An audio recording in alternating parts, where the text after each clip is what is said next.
Is June 22nd, Monday. Kerr County Commissioner Court's now in session. If y'all would, please rise for the prayer and pledge.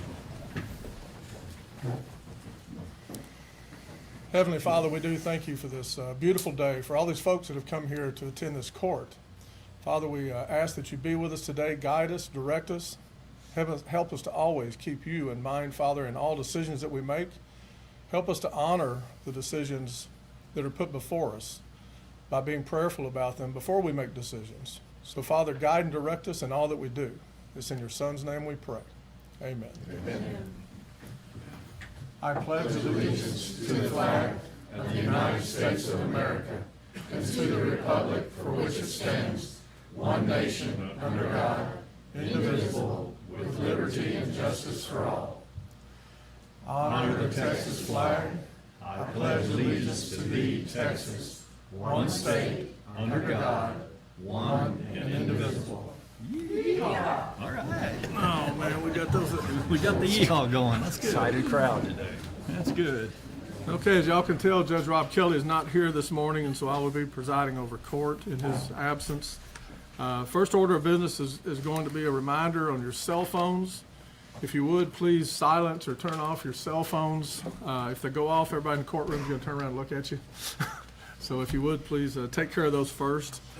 And then we have public input. Public input will be an opportunity for y'all to get up and speak. If you haven't turned in one of these, you might want to do that real quick so you can go ahead and turn it in. You're going to be limited to 3 minutes. This is for items that are not on the agenda. Items on the agenda, we ask that you wait until that agenda item's called. And so I see we do have a couple. The first one for public comment would be Ms. Juliet Weldon. If you would, please state your name and your precinct, address, all that if you can, for record. Oh, you know what? Hold on a minute. Yeah, I'm looking at that. Do we have commissioners' comments this morning? Why wouldn't we? Well, Yeah. I'm bypassing you, so you should have stopped me. No, public input's first. It's the right order. You Yeah, can bypass yeah, it. that's Okay. right. We always do correct. public input first. Ms. We're good. Weldon, go ahead. I'm sorry. I was being corrected from the He's a rookie. audience He's just, and thought I was making a mistake I wasn't making. Good morning, everybody. My name is Juliet Weldon, and I am here today representing the Guadalupe River Resource Community, a group of July 4th flood survivors working to lift up survivor voices, share the realities of recovery, and advocate for the resources families still need to rebuild. My home at 2110 Waterfront Drive in Kerrville was destroyed during the July 4th flood. Around 5:30 that morning, I heard a loud thump and opened the sunroom door to find the river raging. The water was already dangerously high and our back porch and deck were gone. I woke my husband and put on a life jacket, even though I cannot swim, and tried to reach safety across the street. As soon as I stepped outside, the current pulled at me and my husband shouted, "Come back inside, it's too late." We went back inside with our dogs, called 911 and waited for help. No one came. In the dark, we watched the water enter our home. Floors buckled, furniture floated, rooms began collapsing, and the water kept rising. That night, we lost our home, our dog Willow, and everything we owned. By the grace of God, my husband and I survived, and so did Max, Willow's brother. I am grateful for that every day. I am here today because survival was only the beginning. For many families, the flood continued through the search for housing, unanswered questions, paperwork, bills, and uncertainty about where to turn. In the days after the flood, survivors faced the same urgent questions. What do we do now? Where do we go? Who do we call? Although our community responded with love and generosity, survivors still struggled to find clear, reliable information. Going forward, families need a more coordinated way to access emergency assistance, recovery resources, and trusted points of contact. Today, we respectfully ask our elected officials to recognize that recovery is still ongoing. Survivors are not asking for special treatment. We are asking for clear communication, accessible resources, and a coordinated system that helps families move from crisis toward stability.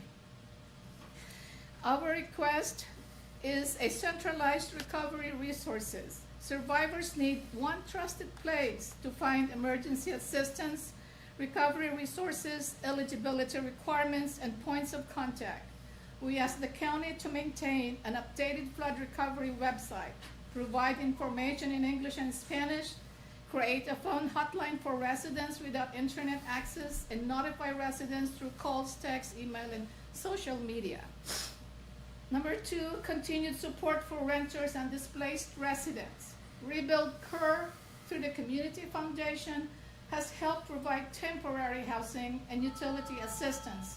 But many survivors are still waiting for permanent housing. We ask the county to work with local, state, and federal partners to extend rental and utility assistance for 1 year for eligible renters and displaced residents, including past, due, current, and future rent. Once support is available, residents should be notified by phone, text, email, and social media in English and Spanish. We respectfully request a response by Monday, June 29th, so survivors understand the next steps. Number 3 is advocacy for CDBG-DR funds. Survivors need long-term recovery funding for safe permanent housing. Because this support depends on Congress appropriating funds through HUD's Community Development Block Grant Disaster Recovery Program, we ask the county to join us in urging our members of Congress to act now. As of today, Congress has not appropriated this critical funding for 2025 or 2026 disasters, and survivors deserve a fair chance to recover. This request comes from lived experience. Families who lost homes, renters who remain displaced, neighbors still trying to understand what help is available, and survivors working to rebuild with dignity. Nearly a year later, my husband and I are still living with uncertainty, and many families carry that same weight every day. Thank you for listening, for recognizing the ongoing needs of flood survivors, and for working with us toward practical solutions that help every survivor recover with safety, stability, and dignity. Yes, ma'am. Thank you. And as a reminder, we're not allowed to respond to items that are not on the agenda, but thank you for those beautiful comments. Thank you. Christine Pugh? You're next.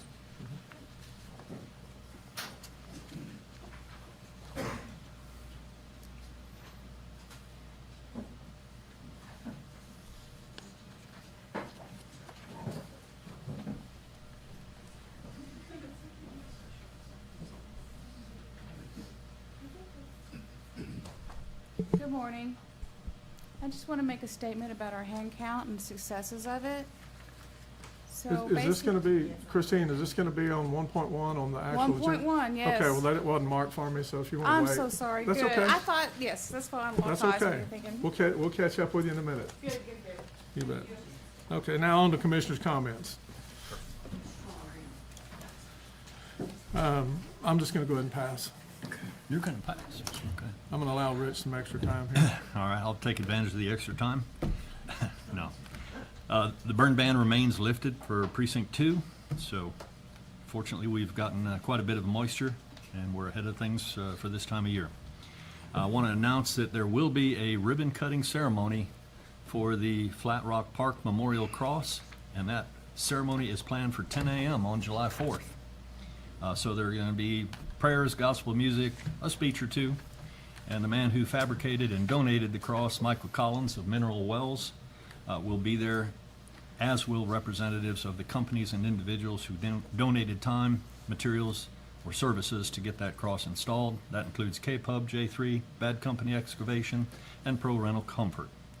Now, 1 or 2 individuals have asked what the county spent to install the cross, so I would reiterate, there was no cost to the county or our taxpayers for that project. It was all donated. Also announced that work is continuing on the removal of gravel that was deposited just downstream of the Crossing Street Bridge. Andy's Helping Hands is coordinating that removal, and they do have permission from the property owner, a floodplain permit, permission from Parks and Wildlife, and from Tatum. So all the gravel that's removed has been screened. And I guess the only other observation is it's a lot bigger pile than we originally thought. So there's still a lot of gravel there. I attended a county-to-county workshop in Bernie on the 10th. It was hosted by Kendall County. It was a good session. Enjoyed it, particularly topics on best practices in groundwater management and how to respond to data centers. Then I had a town hall meeting on Monday, June 15th at the Hosanna Lutheran Church in Kerrville, and I am going to host another town hall meeting tomorrow night at the Centerpoint Elementary School cafeteria, starting at 6 p.m. Same agenda. We'll talk about the county budget, county road maintenance, flood warning system, battery energy storage, and a little bit on the high voltage transmission lines, and a little bit on the recent hand count results. And the last thing, just want to tell the public that the Centerpoint Volunteer Fire Department, of which I'm a member, is having their annual fundraiser on July 11th. That follows the Centerpoint Down Home Country Parade that starts at 10. Barbecue starts at 11 right afterward. And again, fundraiser for a great cause, great department. And raffle tickets are available. So if you would like a raffle ticket, I have them. And get them from me, not this guy. That's all I got. Excellent. Just one comment on the gravel pile in Centerpoint. It's probably the largest and most accessible on the river. I was down there this week as well, taking a look at it. I did find one ag producer who's interested, just to let you know, and help remove so much of that we have.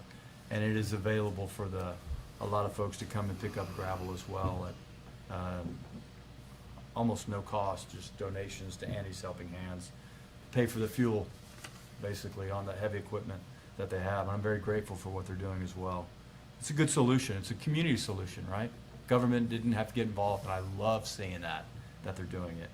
And it's not just because you pointed it out, Robbie, but I'm just happy to see their group doing that work.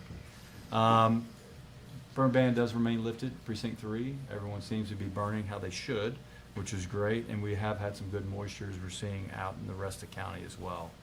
Our JP3 has sent a notice that she'll be leaving a little bit early at the end of July, so we have an elected person. We'll have to figure that out as time goes forward into who fills that chair. I've been involved in child care planning. It's an important subject for the city and the county. And if it was an easy problem, it would have been fixed a long time ago, but it's not. And after I've done a lot of planning with people who have run child care facilities and what's available in the city, what's available in the county, we're putting together a proposal that will come later, not for an agenda item today, but just to let you know, I have spoken with one of our members as well on our Commissioners Court about that. So I continue to be invested with Jeff Harris to find a solution for child care, both short-term and long-term. But it's not an easy problem. It's one of the harder ones that we've dealt with. River cleanup. So for Father's Day, I went on the river. I've been on the river a lot, actually, for training with the fire department and Swiftwater Rescue. But when you go down the river at length, you see a lot, right? And those of you who have done that, you see the need for cleanup. I thought we had already removed most of the debris and trash. We have not. It needs your help. I can only fit so much in my canoe, you know, and if you have the opportunity to travel down the river in a canoe or a kayak or a tube, please bring a trash bag. There are some large plastic items that are still hard to reach. I've got to figure that one out. But this is a all-hands effort that I've seen. There's still a lot out there that needs to be removed. So just wanted to point it out because there are a lot of planned cleanups coming up in the summer. Please be a part of it. Not only this weekend, but during the cleanups as well. New World screwworm continues to be a focus, I think, of our court, as well as our state and our federal government. So far, I would characterize as a full throttle, all hands effort. And I believe what the state and the federal government is doing, working together, it seems, is the right strategy. So I think we will support that from our county perspective, supporting the state and the federal effort. I did attend the Gillespie conference, and they've attended other conferences as well. I think Bubba and I were out there together, understanding the information. The hard part is really wild animals. You need to be prepared, and that's what I came to court today, in your deer blind this season with the trash bag. And I hate to say it, but if you see a diseased animal and you have to put it down, you have to get a trash bag underneath it. That's what I learned the most, because those worms will come off that animal very quickly. You have to get that bag on that animal quickly, and then call the right authorities to get in there and take care of it. And that's what I learned that I didn't know. So it takes individual actions, and it takes vigilance. It's easy when you have animals and goats or cattle that you can bring together and feed, and you can do some ivermectin on it or other prescribed medication. But the wildlife is the hardest, I think. So that's my plan on my place, and I hope you have yours as well, because it's going to take an all-hands effort. And glad to see Shori up there as well with our Ag Life Extension agent for that meeting. So what I learned from low water signals. Bandera, I responded on our fire department to that unfortunate drowning that happened in Bandera, if you're tracking that, where that awesome lady drove into the water, didn't see it coming. And that's what happened on low water crossings where it may flood a river or creek and you don't know that it floods, and you're driving to work at 5:30 in the morning because you're a shift nurse and RN at a pediatric hospital. I mean, how much greater can you get as a person like that, right? But she didn't see the heavy water in front of her. Drove around that turn, drove right into the water, and then at that point, it's just a fight for life. So what do we do differently in our system? And I've spoken with Tom Mosier about this and a few others. It is my hope that we have those low water signals on everywhere where you have that water gauge, 1 to 6, right, as a simple solution. And I'm going to continue to push on that as part of the solution, as much as gates are, signals are, gauges, and sirens. I think a bright red flashing light maybe would have been seen at night, because it rains at night in the spring and summer, and you're greeted by heavy water first thing in the morning.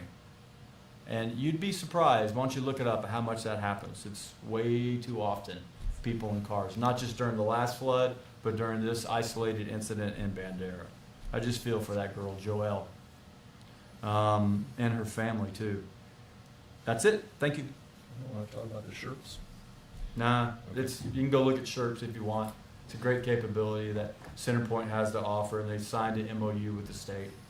So we'll help out. And a Sherp is great because you can't pull a vehicle out of the water, but a Sherp can. So for those people that are, why don't you walk in the river bank instead of driving a Sherp up the river? Because it's a 6,000-pound car. That's why. Thank you. All right. Hard act that follows. A couple things. Went to the Divide fundraiser the other night. It was well attended. Hopefully they had it was prosperous for them, and I'm sure it is. I hope y'all Centerpoint is attended as well, because it was very well attended. Tom and I attended a conference last week in San Antonio, and there was bits and pieces of it that was very pertinent. There's a lot of information on data centers that was put out there, and a lot of different strategies as far as fighting these rascals coming our way. Don't know of any of them for Kerr County as of now, but who knows? The best facilities are our biggest obstacle right now, and a lot of the strategies they use on the data centers can be used on best facilities. Another thing, flood warning system updates are this week. I'm going to attend the one in Ingram tomorrow evening at 5:30. There's 2 others, and I can't remember the exact times on them throughout the week, but they're the first one's at Ingram Tom Moore Cafeteria. Getting back to the flood, last year, Crider's going to celebrate 100 years of continuous rodeo, longest running rodeo in the state of Texas. So this July 4th is on a Saturday, and go out there. I think they have some events or some things going on for their celebration that they missed out on last year that you be well attended and a lot of fun to participate in. You know, I wasn't going to say much on this, but since Commissioner Holt brought it up on the screw worms, you know, I mentioned before that I lived through it and actually treated animals and is a daily chore. We have a lot more things to fight now, but expect us to get worse before it gets better. You know, it reminds me, I think it's gonna be much like the China virus. You know, we didn't have any cases, then we get one or two, then we have 2,500, and it's gonna escalate until they get enough sterile flies out here, out in the country to fight this. Right now, that's the biggest handicap. I think it's gonna bring it to a lot of our attention, because right now back in the 60s and 70s, we didn't have neighborhoods like we do now with overrun with a large deer herd. It's gonna bring it to people's front doorstep now. You're gonna see it, and you're gonna wanna help, but you can't put your hands on those rascals. So, it's gonna be a big awareness for everybody in fighting this deal. But it will get done. Once they get enough sterile flies out, it will be knocked out, but it's gonna take a while. So don't be surprised if we start getting a lot of cases. Right? That's all I got. And y'all failed to mention the government, they do have a good website for all the Oh, yeah. updated information, screwworm.gov, and it'll give you all the updated information on that. You bet. Next time we'll have You don't need to wait for meeting in March. Facebook or local officials to tell you. You can go to that website and it'll have it, so. Okay, so we'll move on to the consideration agenda. First item, updating regard elections hand counting results and future plans. Ms. Sharon Agold? When are you gonna do this one? The last, 2-1, I think. Good morning. I did give some handouts to you, and that way you can see the numbers as we're going through. My name is Sharon Agold. I'm in Precinct 101, and I was the coordinator for the hand count for this year. We did very well. I'm proud of my hand counters. The teams arrived, they signed in, and they began their work. It was seamless. It was a timely manner. We hand counted 2,692 ballots in 5 hours and 7 minutes. Teams were counting on average of 50 ballots between 16 and 35 minutes. So it went very, very well. The team count duration and the amount for the estimated pay is on that first page that I gave you. Per team, it's broken down. I would like to point out that many of my hand counters are returning the money. They're not keeping the money. I don't have a full count of how many have returned it yet, but many are. And that will save money to the party.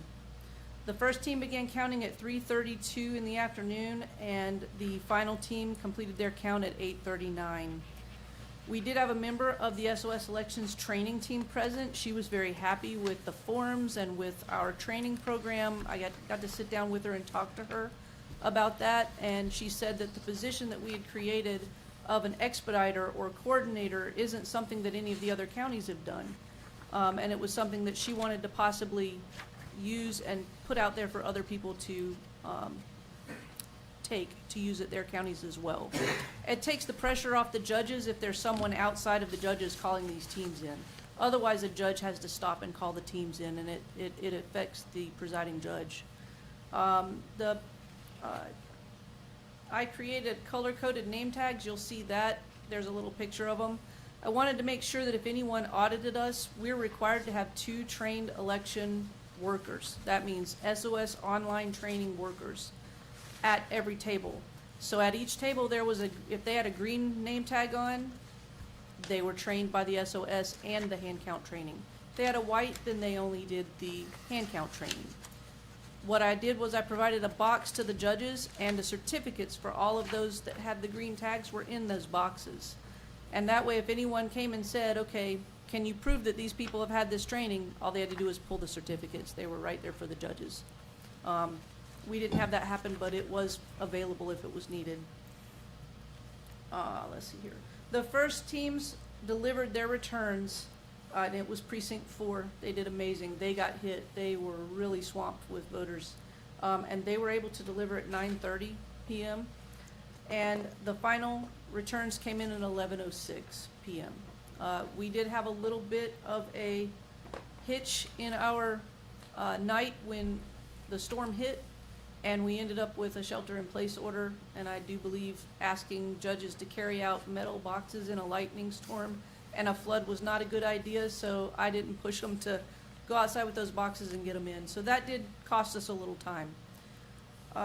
The county chair and the central count judge were able to process the returns once they got them in about 10 to 15 minutes. The first set was a little bit slower just because they had to figure out the process, and after that it was 10 to 15 minutes per precinct. We trained 52 hand count team members as poll workers. So those are people that can be used in upcoming elections. If we're not hand counting, they can also be used to work our precincts. So that's a good bonus to the county for our elections. The cost of our hand count staff, you're gonna see on the paper that I gave you. The hand count staff, before people return the money, costs $1,212.58. That was to pay everybody that hand counted. That actually was better than I had predicted. Everything I did before that I brought was a prediction. I didn't know how much it was gonna cost. We were authorized for $8 an hour up to 8 hours, and after that, they would work without being paid. That was the agreement. And at 5 hours, wasn't even an issue. The CEC had budget, and then, our hand count judges were another $336. So that takes our total to $1,548. So there was a hand count judge in every room, and they were paid at $12 an hour. Our CEC allowed us a budget of up to $2,000 for our supplies. That's our tally sheets, our return sheets, our pins to mark everything, any form that went with and was needed for the election, or even the sticky stuff you put on your fingers as you're counting the ballots. We were allowed up to $2,000. That final amount came in at $1,865.15 spent. So we were under the amount that they had allowed us. The next day after the election, we conducted a self-audit. A lot of stuff happens the night of the election. Judges are tired. There's, like I said, the storm going on and everything. We just wanted to make sure that the numbers that we turned in were correct. There were a couple of addition errors. They were not election affecting, but we did the self-audit and turned those into the county in a timely manner, and it was before the canvass. Lessons learned. I would have started sending the teams about an hour earlier. I'd say for me, I didn't take into account that those machines have to be shut off right at 7 o'clock and tapes run and everything. So that takes the judges who would be handing out the ballots to the count teams have to stop and do that. So I would start an hour earlier next time, and then we'd have been done an hour earlier than we were. The judges have requested that the checklist that I gave them maybe be put on an envelope so that all the forms that come back to the committee go into that envelope. That's an easy fix. I'll do that for them. And I would start the in-person judge training a little bit earlier next time. I think the judges would have appreciated more time to get familiar with the forms. And so that's on me. I will make sure that happens. There were some minor paperwork changes that they asked me for, like adding a total column for the summary sheets. That's an easy fix too. And then it's been requested that perhaps the hand count judge have an assistant to help them with the paperwork as ballots are coming in and out, and that's doable as well. Problems were, I think, small. It's the first time in over 30 years we've done this. Precinct 2 did have a problem with their poll pads where it jumped by 100 voters, but we did I don't think that affected our count time. They were done by 8:39. Within an hour and 39 minutes of the polls closing, they were done. But I did let the county know because those poll pads will be used again so that they can check them and make sure there's not a problem with those poll pads before the next election. The storm, again, that was a problem. The shelter in place affected at least 3 of the 4 precincts. And then I believe that we need better coordination between the hand count staff and the county personnel. And I think that that's easily accomplished by meeting with the county, and now that we know what needs to be done, meet with the county and do a little more coordination. For the future, now that we've tested ourselves and our methods against an election day, before we ask anybody to let us count an entire election, I believe we would need to check ourselves against an early vote. So that's what I see for the future. And we would need to fundraise. We have to do some fundraising for extra ballot boxes that are needed, and just to make the supplies done a little more affordable.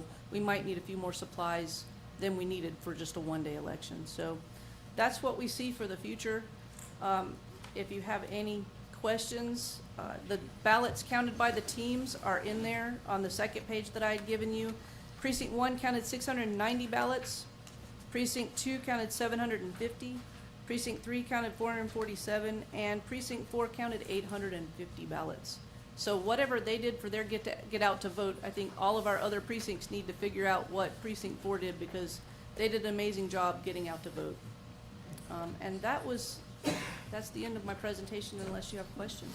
Yeah, I've got a comment and a few questions. Okay. First, congratulations. Thank you. Job well done to you and your team. I think it's a you great very much. first step. My question is, I mean, I heard rumors back in March, I believe, or even February, that it was going to cost Kerr County taxpayers $400,000 to do a hand count of this election. Where'd that come from? I mean, I'm not obviously su- it well, didn't. I'm not sure where it came from. Our combined total, and this is not on what I handed you, but our combined total, we had predicted $33,452, Yeah. and that's for everything. That's for ballots and everything.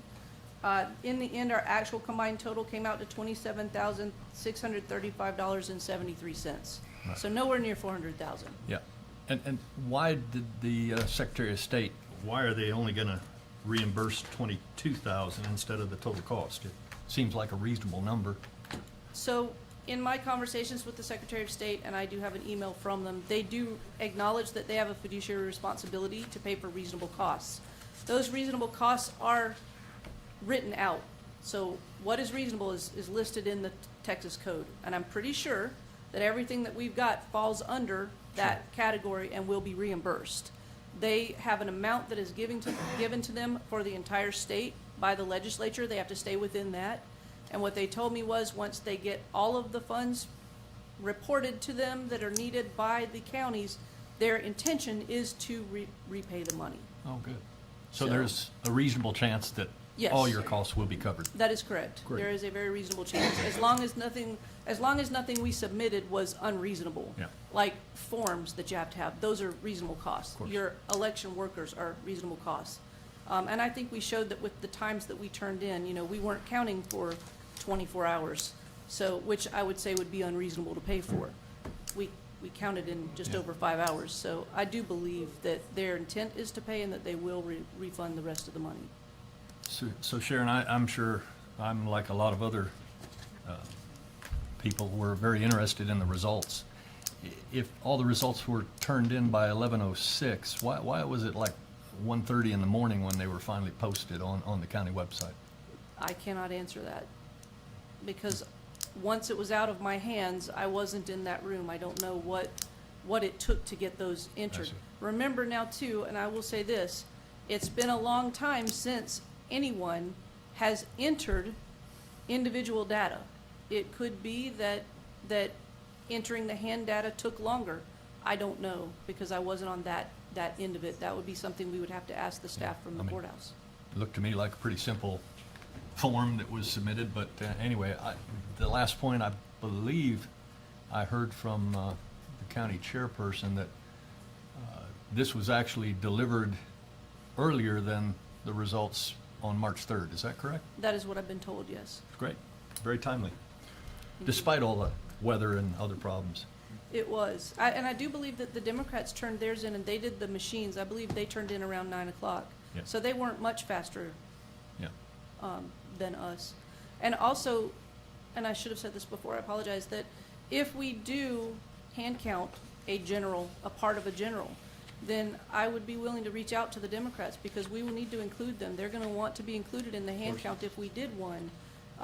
we'd get them trained and they would be allowed to be part of it because they should be. It shouldn't just be one side counting. This should not be political by party. It should be, Agreed. if their ballots are being counted, then they should be included, and they would be.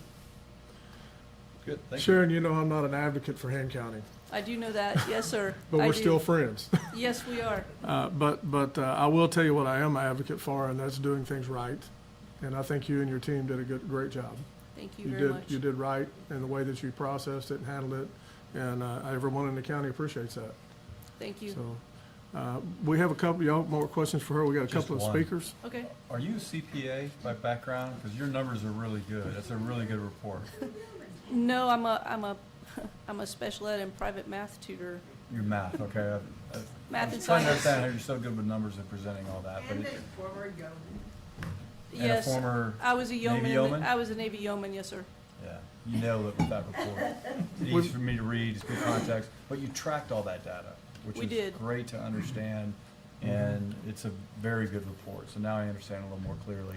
And my Thank you. question was gonna be, can we ramp up in a general election? Yes, And I we- think you can. We can with the right preparation. Yeah, more people in order to get it in a timely manner? Well, I'll be honest with you, at the pace that we were counting, we would not need that many more people.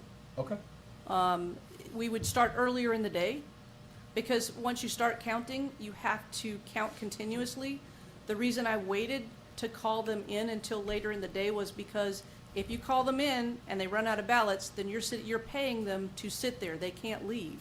You're paying them to sit there and not count ballots. Right. So I had a number in my head, which was approximately 500.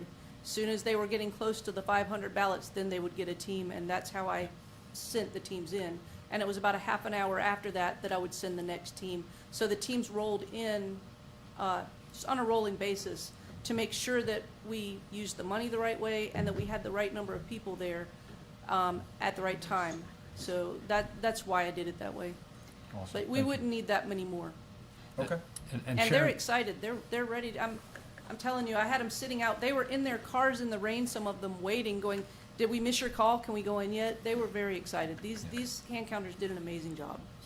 correct me if I'm wrong, but I think you actually trained, you had 149 volunteers that were trained to do the Yes. hand count, and you only used, what is it, 71 or 72? It was about 71 plus the 4 judges, Yeah. so it So a it lot was, of enthusiasm, a lot of people willing to step up if you decide to do it again. So we've got a couple of speakers on this topic. Becky Ballou.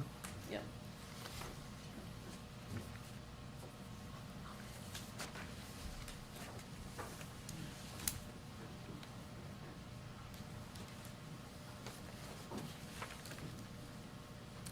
Good morning. I'm Becky Ballou, Upper Turtle Creek Road, Precinct 1. I am speaking as being a precinct chairman for the Kerr County Republican Party. I was also a judge for the hand count. And I just want to try to repeat the enthusiasm of all of the hand counters. They were all excited. They all believed that it was easy, that it had a good system, that there were a lot of checks and balances, way to stay on top of all of it during the hand count and just getting it to them back to the county. But they all did very well. They all got along. And were encouraging. They stuck strictly to business, but it was good and it was accurate, and I think that we can do that. I believe that we can do that on a larger scale. If we duplicate all those people that we had earlier, and the half of those that have been trained be part of it too. I know there are a lot of people disappointed, but we just didn't get the vote out for election day like we should have. I didn't write anything down, but that's all I have to say. But I really think that our county clerk is capable of handling election stuff that is in question at this time. Thank you. And Christine Pugh.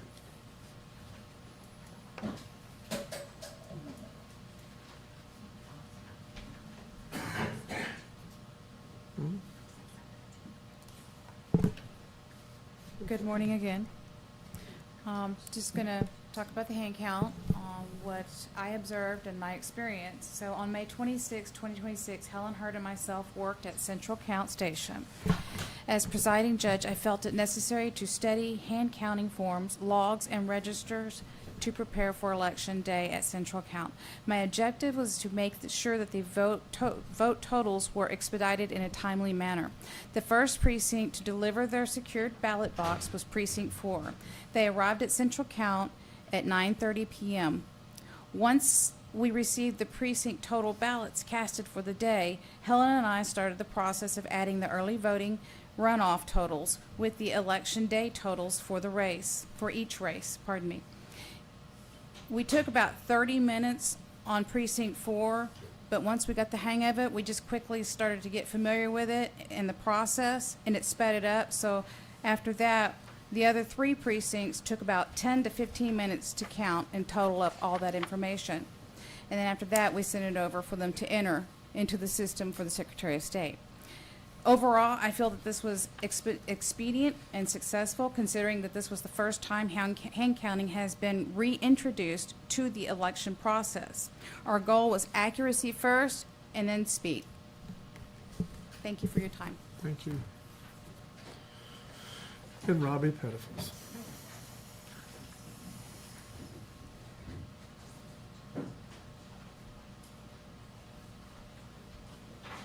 Robbie Pettifus, Precinct 202 Chair in Center Point. My address is 487 Redbird Loop.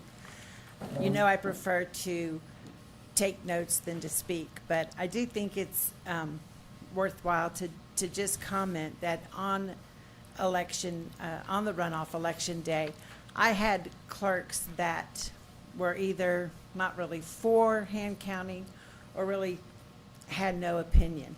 But they made the comment that they were really impressed by how many people who had no idea that that was happening that day were really excited to see it, and even asked, can we help next time? And so there was really a lot of positive feedback, and one clerk in particular said she would come and say that to y'all, but she's on vacation, so I thought I should go ahead and make that comment. Thank you. And Barbara Ferguson. You must have been inspiring. Everybody signing up after you talked. Barbara Ferguson, Precinct 2. I just wanted to say that I've served as an election judge. I've served as an election worker. I've run as a candidate and have gone through a recount. So I've seen a lot of elections. I also participated as a watcher for the general election audit, where they do a hand counting of ballots to audit the general election. And in all those processes, there are always things that you think, oh, okay, well, we should have done it this way, or we should have done it that way, or this is a way to tweak it. But in participating in the hand count, and I was a table lead for the hand count, the process we used, I think they've changed the name slightly. It was the Echo 65 counting system. It was the most impressive one I have seen for any hand counting, and that includes the audit that they did for the general election hand count, and that includes the recount, the hand recount that was done for my municipal election. And that system is one that no matter what happens going forward, I would like to see the county make sure that anytime there is a recount, there is an audit, etc., that they use that system. It's much more foolproof than the systems that I've observed being used prior to this. So I just want to make that clear, and appreciate the opportunity to have participated in the hand count. Thank you. Okay. Due to the time, we need to move to a 9:30 agenda item. 1.5, timed item. I'm sorry, folks, we have to move to timed items as we get there. Consider, discuss, and take appropriate action to authorize environmental health to publish notice of a public meeting relating to the adoption of a proposed order regulating on-site sewage facilities within Kerr County in the Hill Country Community Journal. Ashley Batters. Good morning, Commissioners. So on June 4th, TCEQ gave the county approval to proceed with the OSSF order amendments. TCEQ and our county attorney's office reviewed the proposed amendments of the order and determined that the enclosed draft order meets minimum state requirements. The next step for the adoption process requires a published notice of a public meeting to discuss adoption of the proposed order. The notice must appear in a regular published newspaper, and a copy of that draft order will be located in the county clerk's office, my office, and the Environmental Health OSSF, and on the county website. Also, one of the process that TCEQ requires is a certified copy of the meeting minutes when the order was adopted or is adopted. And I know that everything is done through YouTube, and we don't have a court reporter, and they don't accept YouTube transcribed, and so I'm not sure how we'll be able to achieve that requirement. So I didn't know if y'all had any suggestions. You could get a court reporter to come in for that day, or Okay. period. Yeah. Yeah, for that one item. Yeah. Okay. Yeah, we still use them in the county, just not Okay. here for Right. Commissioners Court, so. So we'll have to Good solution. coordinate that and with who? Who do we coordinate that with? Okay, Miss Jody. Right. Okay, I'll make a motion that we authorize Environmental Health to publish a notice of a public meeting related to the adoption of the proposed order regulating on-site sewage facilities within Kerr County. Second. Any discussion? Just so we understand a little bit more about the order for the common public, what would this order entail? So pretty much most of the language is the same with the order. The only difference is that it's going to include a section 9 that basically has a little bit more stringent requirements. If you'd like me to, I can read it. And it states that the 30 Texas Administrative Code, TAC 285.10, allows local government entities to propose more stringent standards than minimum required by 30 TAC Chapter 285. Kerr County has determined that more stringent requirements are necessary to protect human health and the environment. The justifications for more stringent requirements is in the Exhibit B of the order. The following more stringent requirements are adopted by Kerr County, Texas in the order: that tracts greater than 10 acres of 30 TAC 285-3F2, a permit shall be required for on-site sewage facilities within Kerr County area jurisdiction regardless of acreage. So just to clarify, this just really focuses on new development where they have over 10 acres Yes, sir. and didn't think they had to get a permit. It won't affect anybody who already has a septic system, or if you have a smaller lot, it doesn't affect anything, right? It's still the same. Correct. So, one of our justifications to TCQ regarding this was that when Kerr County development because of the influx of subdivisions that we are seeing in the county, and when Headwaters Groundwater Conservation had changed their district rules to require tract sizes to be 10 acres or larger for a well, it eliminates the permitting process. So bottom line, it's just requiring a permit in the future for any Yes. tracts that are bigger. As we went through my case, in particular, my house, I was surprised to learn I had a permit already for that. I didn't build it, I bought it. Right. But in the future, folks that are building will be required to have a permit if they're greater than 10 acres. Correct. Well, So that's- they in- require in the s- it for certain situations already, if it's 10 acres or larger. If it's a multifamily, commercial, those require Correct. permits. But what we're seeing is that people are not obtaining permits when they should be, because they get it confused. They don't read the full chapter Yeah. of that, and so then. Like the single-family landowner. Right, and has it has to 20 be the acres. only single-family dwelling located on that tract of land, and that's where people get confused, and then they don't obtain the permit. Any more discussion? No, sir. All those in favor signify by raising your hand.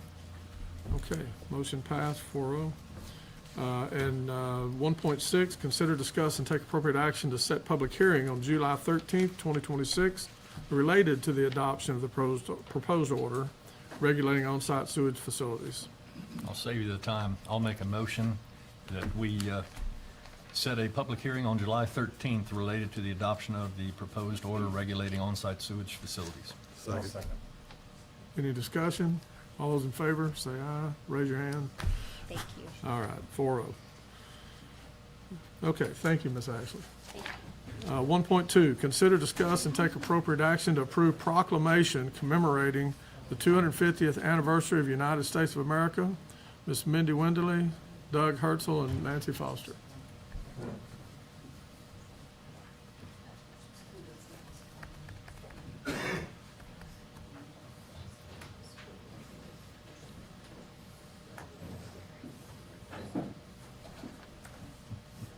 Thank you. So who's speaking? Do we have somebody here? Yeah, they're all here. Isn't that We're good? right here, but Y'all gonna get up and, there's, I can certainly address it. Y'all have the proclamation? yes, we were sent the It's an proclamation. attachment to the agenda. Okay. Yeah, yeah. You gonna read it? Mm-mm.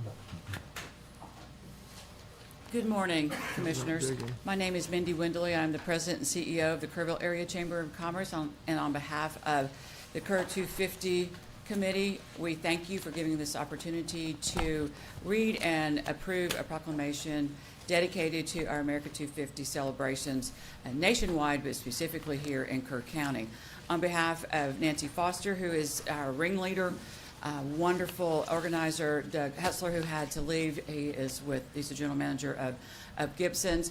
And on behalf of our valued partners, KPUB, the Museum of Western Art, and the Bank and Trust, we appreciate the opportunity for you to approve the proclamation. As I said, this is an ongoing year-round event. Obviously, we will be celebrating on July the 4th with all kinds of events that we have been organizing, getting our folks together so we have a central place to find out all the information. Kerr250.com is that central place. Kerr250.com. We have had several organizations step up to provide all kinds of events, starting back in May 16th with our car show dedicated to the decades of cars. We have numerous more events happening. Please go to that website. Again, it is Kerr250.com. I'll be more than happy to answer any questions that you might have. I move for approval. I'll second. Okay, any questions? All those in favor, raise your right hand. All right. Thank you. 4-0, thank you. Commissioner. 1.3, consider, discuss, and take appropriate action to approve proclamation for the 25th anniversary of Patriot Day observance in Kerr County. Mike Oates. Good morning, everyone. Commissioners, thanks for the opportunity today to, incidentally, I live at 667 Lower Turtle Creek in Precinct 2. As in previous years, we've issued a proclamation, the court has, recognizing Patriot Day on September 11th. This year is the 25th anniversary, and so it's a particular anniversary for us. And I urge your consideration and approval of that proclamation for this year. We, again, will celebrate over at Shriner at the Beer Garden at 5 p.m. To honor that day and those that were lost that day and those that lost their lives supporting the global war on terror the 20 years after. Thank you. I move for approval. Second. It doesn't seem like it's been that long, Mike. It's amazing, isn't it? It is. Any comments? Yeah, I have one. It's the event that everybody knows exactly where they were when it happened. Yes, sir. And for me, I was teaching school in Helotes, Texas, and that's all we did all day is watch the television. And heartbreaking. Yeah. it is. All right, no more comments. All those in favor, raise your right hand. 4-0. Thank you, Mr. Oates. Thank you all. 1.4, flood recovery update from the Community Foundation of the Texas Hill Country, Austin Dixon. I haven't seen Austin. There he Oh, is. there he is, yeah. Just in time. You're up.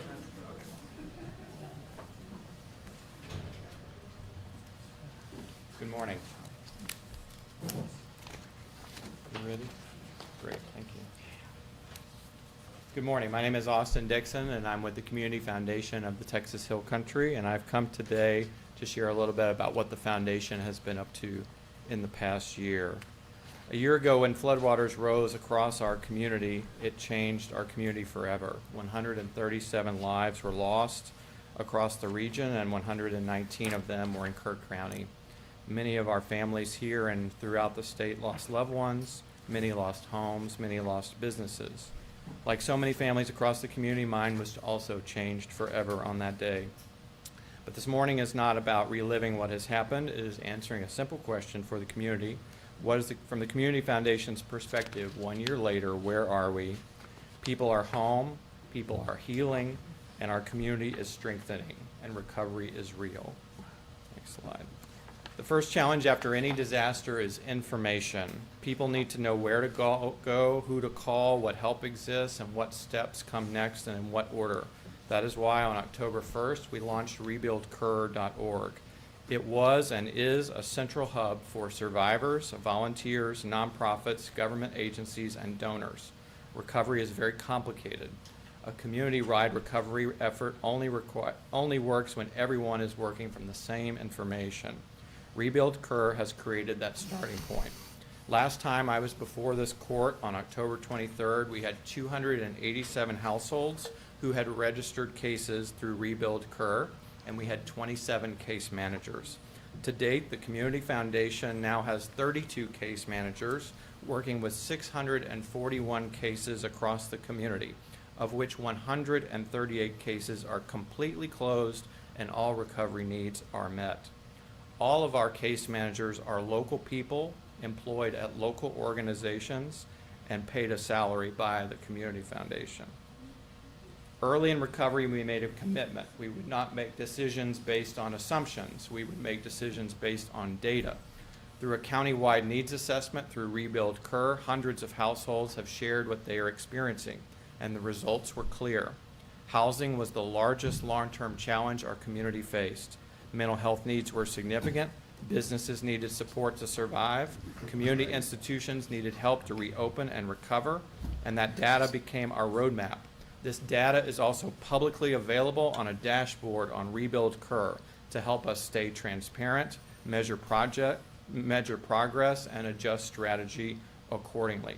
I encourage this court and all citizens of Kerr County to visit rebuildkerr.org, where all of our data is publicly accessible for review and inspection. As data-driven as we are, we did not replace compassion with data. It has helped direct compassion where it has done the most good. An emergency response began to transition into long-term recovery, and we've organized our recovery into 5 areas. First is emergency needs, which I reported to you last time I was here. Second is housing. Third is mental health. Fourth is community and culture, which we define as making grants to entities that contribute to our community feeling like itself again. Parks, playgrounds, small business, ecological restoration, schools, and other needs. Directly related to Kerr County, we granted $100,000 to the Kerr County Sheriff's Office for swift water equipment and training for all officers. That equipment has been purchased. And the final category is long-term needs and readiness. For all of these reasons, our area of emphasis is simple. Recovery is about rebuilding lives. Housing, mental health, business, parks, the river itself, all together make up our life in Kerr County, and a healthy recovery requires them all. Across every decision we have made on our $82 million in total grants we have paid out thus far, 3 priorities have guided us: choice, livelihood, and local capacity. First, choice. People recover differently. All of you at the court and everyone in this room knows that, and we've all had direct experience these past months, that no 2 families face the same set of circumstances. Second, livelihood. Our people cannot recover if they lose their job. Their business or the local economy cannot support them. And third, local capacity. Recovery works best when local people solve local problems. Those 3 principles have shaped every major investment the Community Foundation has made. You might have noticed that we have invested locally. We have not brought in an army of workers from elsewhere. We have hired local and we have built up capacity in local organizations. One of the most important lessons from the disaster is that there's no single pathway home. Some families could repair their homes. Others had to completely rebuild, and we have helped both. And we have made grants to the Hunt Preservation Society, Habitat for Humanity, and All Hands and Hearts to do that work. Some needed an RV replaced. Others needed a manufactured home. And we have granted funds to Episcopal Relief and Development to replace and repair those needs. Some people could not return at all. Their home was completely destroyed, or they live in the floodplain, and they needed down payment assistance to purchase another home. Our partnership with the Texas State Affordable Housing Corporation in Austin has helped 19 families so far with down payment assistance. The first 3 families that got down payment assistance from the Community Foundation who were flood victims were a Kerrville firefighter, an Ingram Middle School teacher, and a Kerr County Sheriff's deputy. These are people that make Kerr County, Kerr County. Others have already rebuilt themselves and need reimbursement. And some households simply needed help meeting immediate unmet needs like medical equipment or testing for a well or replacing the well entirely or help with a driveway. Rather than forcing everybody into one program, the Community Foundation has built multiple pathways. I would like to mention that one of my favorite appointments in the past year was when we paid 108 qualified flood victims property taxes for 2025. We mailed them a letter telling them that their 2025 obligation was covered. And one of the most meaningful appointments was meeting in this building with Bob Reeves to hand him a check for those obligations in January, covering that expense for flood-affected citizens. 1 year later, we can begin measuring outcomes rather than activity or busyness. Over 100 households have already returned to permanent, safe, and stable housing. There are many more households actively moving through the process. This morning in Kerr County, 138 households comprised of 310 individuals woke up in temporary housing, an apartment, a house, an Airbnb with rent and utilities fully paid for by the Community Foundation. There is not one FEMA trailer in Kerr County. Survivor families can make temporary housing their home for up to 12 months while they plan for next steps. These numbers represent families who have a path forward. Some of these numbers represent families who are home. This is what success looks like, and I'd like to introduce you to a few of them. Gary and Annette Dixon, no relationship to me, although I wished I was related to them, have been married 65 years. They were pulled for their home in waist-deep water at 3 a.m. by someone they knew only as Arnie. They were unable to grab anything from their home. Habitat repaired their home. Annette picked the colors, and this is a picture of them in their brand new home funded by the Community Foundation. They live in Precinct 1. John McClellan. John drove his car into the Guadalupe River across Francisco Lemos Street Bridge and was washed away. He broke out the window and survived by clinging to a tree where a first responder saved his life. The foundation was able to pay off his car note on his new car. He also lives in Precinct 1.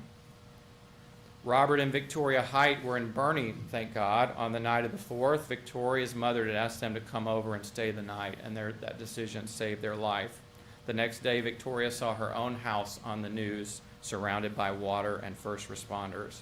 Habitat for Humanity repaired their home completely, and during our welcome home blessing in the event, Father Scott from Notre Dame blessed every single room in the house with holy water and brought a crucifix from overseas.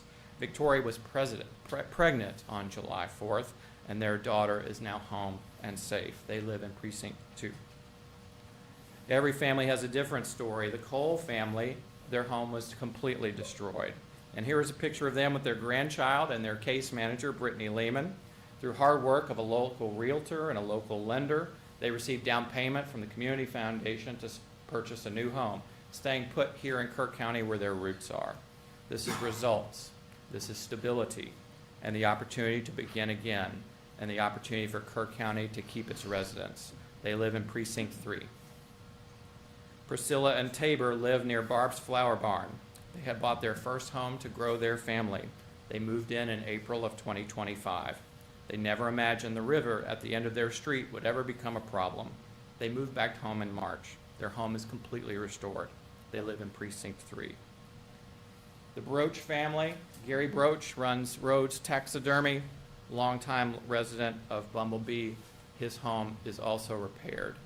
87% of homes in Bumblebee in West Kerr County were flood damaged, and 75% of those homes have been completely restored and rebuilt by the Community Foundation in partnership with Hunt Preservation Society. This is Gary on his front porch.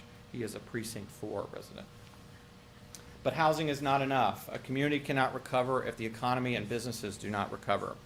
To date, approximately $15 million has been invested in business recovery, 1/10 of all funds raised. This is one of the largest portions of philanthropic investment poured into a business after disaster in American history. More than 600 businesses have received assistance. The LIFT Fund, our largest grantee, who has received $12 million, has provided grants and loans. They provided emergency grants early on, and so far they've provided 87 grants totaling $3.8 million and 43 0% interest loans of up to $500,000 for businesses valued at $7.4 million. The foundation's funds have bought down the interest rate to 0 to make that money easy to borrow for people who are struggling. These investments have helped businesses reopen, retain employees, and continue serving the community. Economic recovery is our community's recovery, and it is working. Every month, sales tax in this community has increased since last summer. A stable economy helps families, governments, and our quality of life. Some flood impacts, however, are not as visible as structures. The emotional effects of trauma have emerged many times months later. We have conducted research after the flood, which has suggested, and we have all felt it to be true, that adults and children are experiencing significant mental health impacts, and that requires action. We have supported school-based services, grief counseling, mental health navigation, provider support, first responder support, and specialized care. We have made grants to school districts. We have provided mental health support for camp leaders throughout Kerr County this summer. We have underwritten costs for mental health aides for counselors at Kerr County camps. And we have covered the mental health care costs for families who have lost loved ones. We have ensured there is proper care for first responders, and we have invested deeply in children's well-being. I will note that our Family Mental Health Care Fund, which reimburses families who have lost a loved one for any mental health care expense retroactive to July 4th, has seen a significant uptick in the past 30 days. We have also granted $600,000 to Hill Country MHDD to make sure their emotional support center, which I'm grateful there's a flyer out in the corridor of the courthouse here, on the first floor of the One Shriner building on Water Street, is completely staffed and operational. We have paid all the expenses for its operation for another year, starting July 1, which is next Wednesday. Healing takes a long time, just as much as rebuilding, and it's just as important. A disaster recovery that rebuilds buildings and structures and not its people is not bringing people truly home. Recovery also means we restore the community. Little League fields. Ingram Little League had its first pitch on March 21st. It was a very happy Saturday with over 1,000 people out in Ingram that day. I was there with the Astros and many, many West Kerr County residents. The foundation granted $515,000 to that project. The Dietert Center opened in October, the Riverside Nature Center the same. We have made a $400,000 grant to the Kerr EDC. We made that grant on January 9th to support tourism advertising for Kerr County to ensure that we get our message across that our community is open for business and open for visitors. We've also made a $200,000 grant to the CVB to support memorial planning. It's an 18-month planning grant to come up with designs and community input for the best way to memorialize what has happened in our community. With our experience at the Community Foundation in Uvalde, I can recommend to this court that it would be in our community's interest to follow along with those planning developments and consider some kind of request to the state legislature for memorial funding. In Uvalde, they recently received memorial funding for the Robb School Elementary shooting, which took advocacy efforts of the community and Representative McLaughlin. I've spoken to Representative McLaughlin, and that's his recommendation to me and to our community, is that we make plans and we advocate for significant funds. The planning grant to the Kerrville CVB will lay a strong framework to make a really strong case to the state legislature, and we're honored to help in this way. Guadalupe Park in Kerrville, an All Abilities Playground, will cut the ribbon next month. The foundation granted 50% of the cost, $375,000. We've also made a $30,000 grant to do design work for Lions Park and Center Point, which needs to be rehabbed. A strong community is one where people can gather, connect, volunteer, and rebuild relationships. We have made direct grants to all 4 school districts in our county, helping them recoup costs due to disaster response. We have repaved parking lots in Hunt and Center Point. We've replaced equipment and office furniture in Ingram, and so much more in Ingram, and we've helped Kerrville ISD with repairs. We have also funded a water line, a backup water line for Hunt School, which also connects to the store and runs underneath the river to connect Camp La Junta so that everyone has safe drinking water. Recovery is about strengthening core community assets for the future. This picture here are volunteers in San Antonio cleaning over 400,000 cypress seeds that were collected last fall. We have made $4.5 million in environmental grants, 3 of which to the San Antonio Botanic Garden to plant over 50,000 cypress trees up and down the 28-mile river corridor in our community, and that's just the beginning. We've also made grants to the Hill Country Alliance for a strategic plan, environmentally speaking, for our river basin.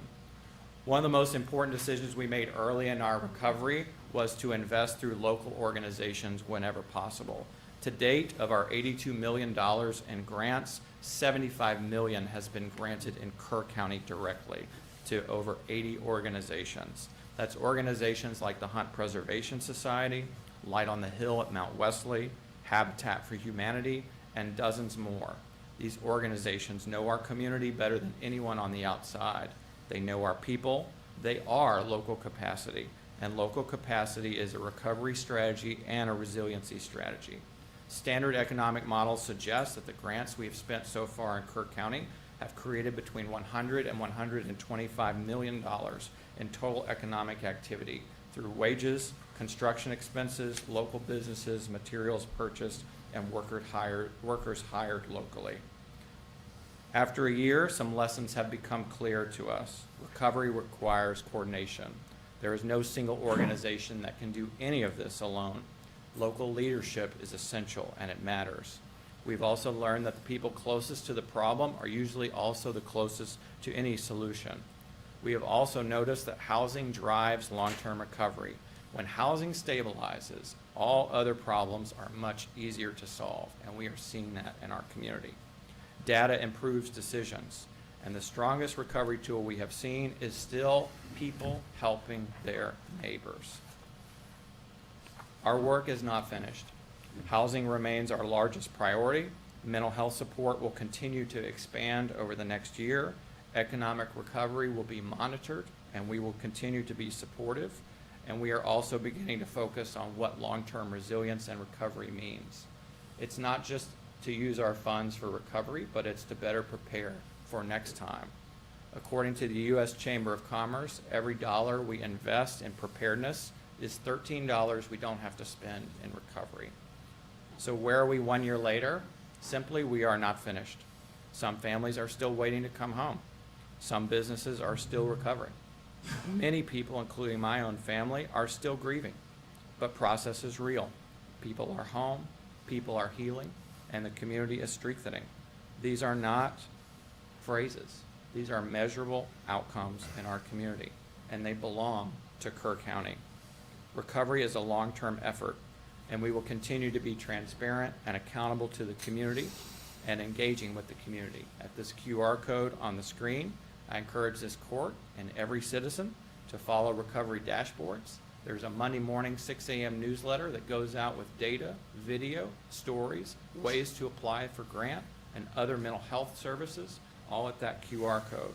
I would also encourage you to go to Rebuild Kerr, where every grant, every grantee, every dollar amount, and every grant purpose is listed on grantee information. I will also say that there's a tab called Welcome Home that documents every single family that's gotten home, their case manager, the people that believed in them, and they're standing on their front porch.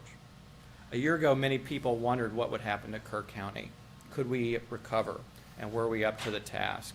The scale of loss was overwhelming. The challenges were unprecedented. It would make your head spin. And the road ahead was very, very uncertain.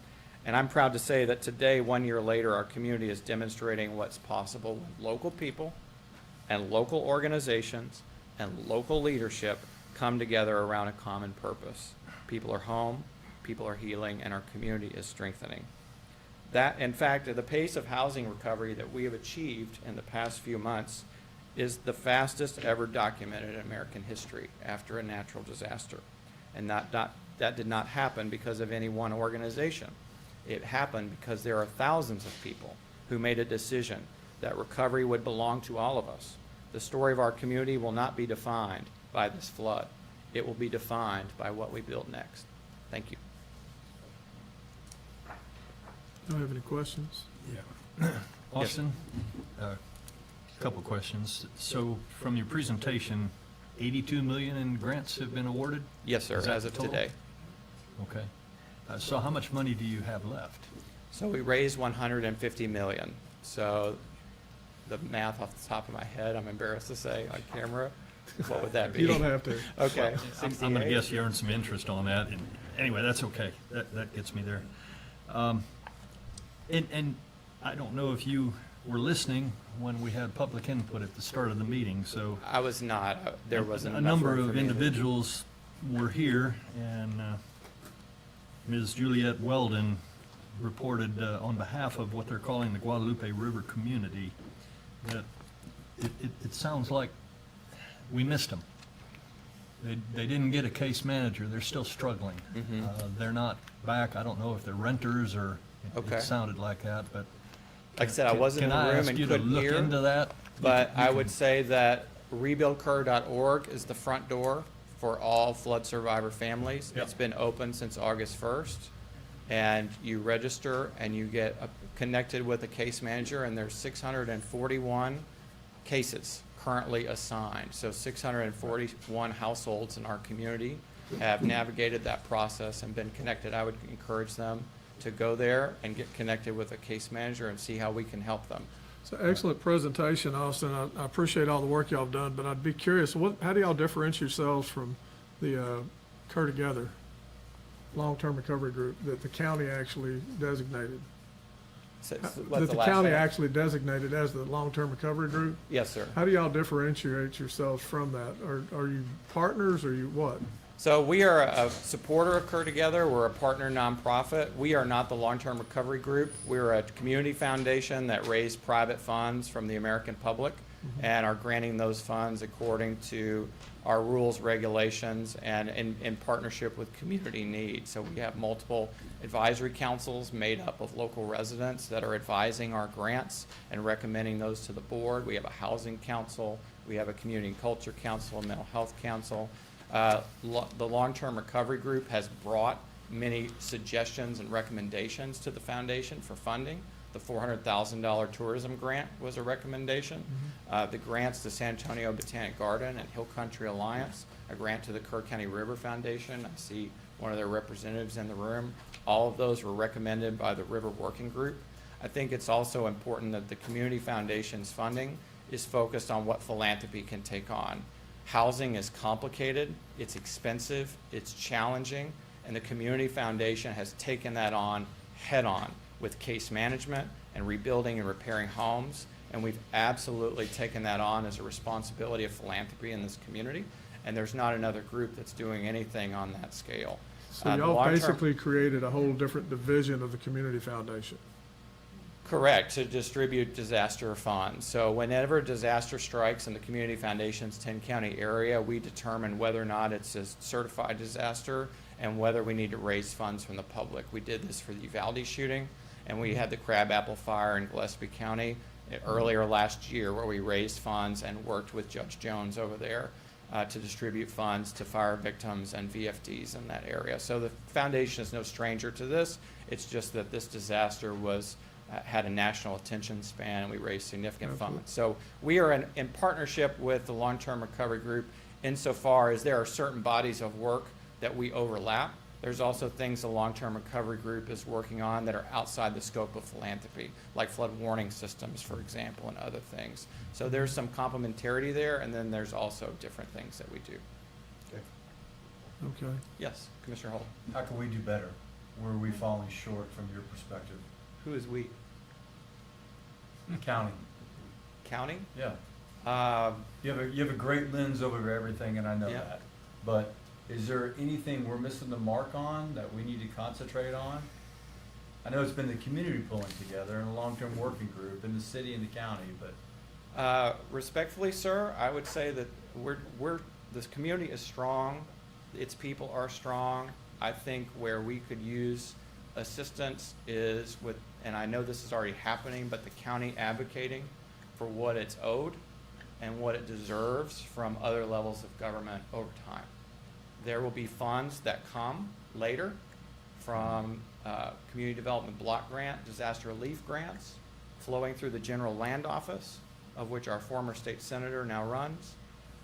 There will be funds through the state legislature and others, and I think we need to be one unified voice for talking about getting funds from outside and what this community needs. And I think that's for infrastructure, which you'll notice in my report is conspicuously absent. We don't use donations and private funds to repave roads and build bridges Right. that are for public infrastructure. So if there are needs, I would say that I would task the long-term recovery group to organize a lot of that advocacy on your behalf. But I think the county speaking forcefully, clearly, and with a vision for what it needs, I think those dollars are going to be argued over and debated amongst other flood-affected counties in the region. I'm thinking about communities that were also hard hit, like Burnett or San Angelo. And I don't want to instill a scarcity mindset, but I do think that we have significant needs in our community that philanthropy cannot pay for. And while we raise significant dollars, we all know that the price tag is much, much higher. So, And so my is your approach through philanthropy going to be a stumbling block for what some might say those funds were donated for was for full recovery? Because you are doing a wonderful job. I'm not, you know that. Right. But those funds, and this is just me talking off the top of my head, okay, Sure. Austin? But if you had $150 million donated, were those funds not donated for the entire recovery, which might also include things outside of your philanthropic approach? Well, those were private donations made to the community foundation, and the intent was to help the community recover. And the goal of philanthropy is not to supplant government dollars, and the goal of philanthropy is not to use private donations to plug a budget or of infrastructure hole. And I would submit that we wouldn't have raised half the money we had raised if donors knew that they would be supporting what government should be responsible for. So I think that while I agree with you that our community needs a full recovery, I think our community will experience a full recovery Oh, I do too. because we have significant philanthropic investment. There's not anyone that has come before any commission and talked about the level of housing results, for example, that the Community Foundation has realized in the past year, and we've done that all with private donations. And if you drive through certain neighborhoods, they are back, and they are optimistic. And if you visit Los Angeles, or you visit North Carolina, you will find that communities are a year or two behind us, and their people are still desperate and looking for solution. So I think that we are deploying private philanthropy in a really smart way to set up government for success. But I don't think that private donations will ever lawfully be used or intentionally used for public infrastructure or flood warning systems or things that are ultimately county, state, federal, and emergency management needs. Okay, good. That doesn't mean that philanthropy cannot come alongside government where and supplement where necessary. So for example, in Kerrville, we have made a grant to support replacing all benches, all trash cans, and all pet waste stations along the entire river trail. Those are all installed. And we also made a grant to replace the Camp Meeting Creek Bridge, which is a walking and biking trail on the river trail. So there are scoped out things that philanthropy can come alongside government and do. But to just rebuild a road or a bridge or communication lines is really outside the scope of philanthropy. Okay, good. It's a great Appreciate it. question, and it's, I think, a conversation that will continue over the next Oh, year for sure. absolutely. Yes, it will. All right, thank you. Any other Anything else? questions? All right. Good report. I thank you for your time and Thank your you so leadership. much, Austin. Appreciate it. Okay, let's take a 5-minute break. Man, only 5 minutes. 5 minutes.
court's back in session.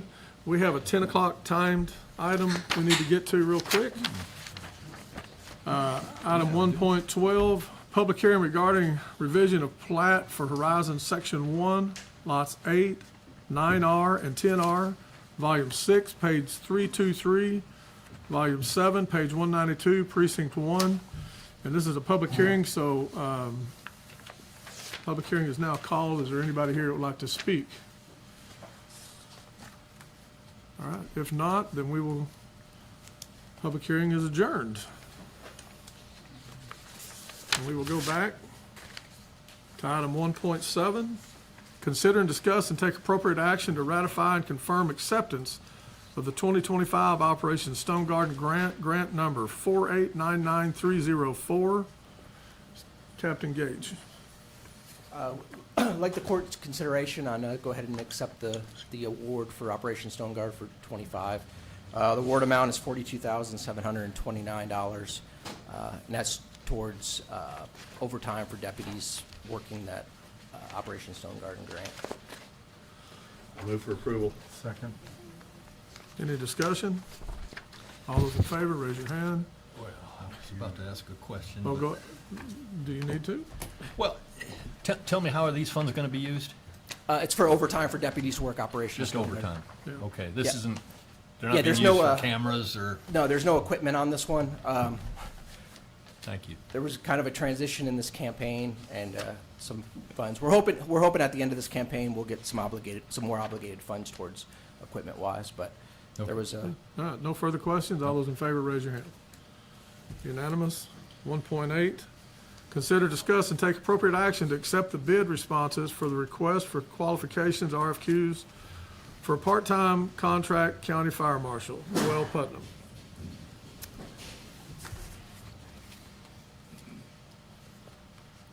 Is this a handout? That's the RFQs. Oh, I believe there should be two there. yeah, I need to give them to, No, just pass them around. I wanted to see her on her little. Well, yeah, get her on her little shooter. Well, So we'll accept the two responses, and I will get together with the selection review committee to meet and go over those Okay. and come back with a recommendation to the court. great. Do we need a motion to accept the bids? I don't know. Yes, we do. I'm asking. Okay, I'll move that we accept the two bids that were received for the request for qualifications for a part-time contract county fire marshal. Thank you. I'll second. Thank you. Any discussion? All those in favor to accept this bid, raise your hand. Approved 4-0. Thank you. And we already have a review committee. Yes, the review committee is myself, Commissioner Harris, and Sylvia Zapata. Okay. I'm the alternate. 1.9, consider and discuss and take appropriate action on the renewal of the TAC, Texas Association of Counties, property renewal. Sylvia Zapata.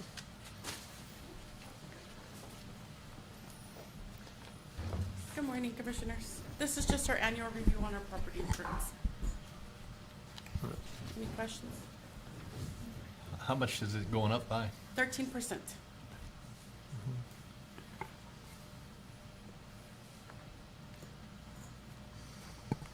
Sad. Do we have a motion? Move for approval for the renewal. Second. Okay. Any discussion? All those in favor, raise your hand. None opposed. 1.10, consider, discuss, and take appropriate action to approve the holiday schedule for FY 2026 to 2027. And it's just one schedule. It was what was discussed during the budget. Move for approval as presented. Second. Any discussion? All those in favor, raise your hand. Pass 4-0. 111, consider, discuss, and take appropriate action to approve the county payroll schedule for FY 2026, 2027, based on court-approved county holidays. Tracy Soldan. So this pay date schedule falls in line with the holiday schedule you just approved. I move for approval. Second.